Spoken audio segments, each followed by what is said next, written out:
Mtume Paulo anaositiza kanisa la Waefeso, ananiambia mimi na wewe pia kwenye Waefeso sura ya 6 mstari wa 18.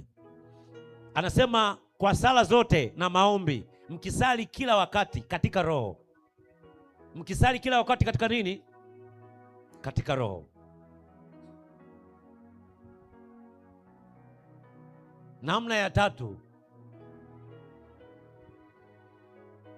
ni Roho Mtakatifu mwenyewe, Roho wa Kristo aliyofanya makao ndani yetu,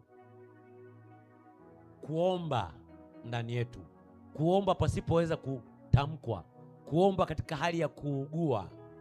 Yule anayelia Aba, anayesema Baba ndani yetu. Warumi sura ya 8 mstari wa 26.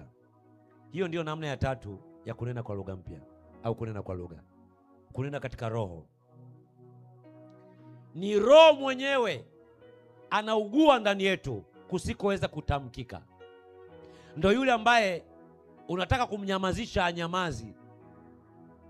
Upo katikati ya kelele ananena, upo bafuni, upo chooni, upo barabarani, kokote unapokuwepo, akianza kunena ndani yako, hauwezi ukamnyamazisha mpaka yeye mwenyewe afanyaje? Anyamaze. Kuna tofauti kati ya kunena kama kipawa katika namna ya pili na kunena Roho mwenyewe, yule anayeugua kusikoweza kutamka ndani yako.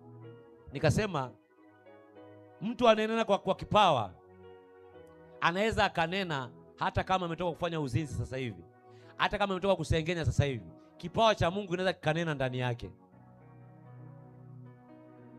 Kwa hiyo kunena kwa kipawa haitupasi kutubabaisha kwamba mtu huyu yuko vizuri na Mungu.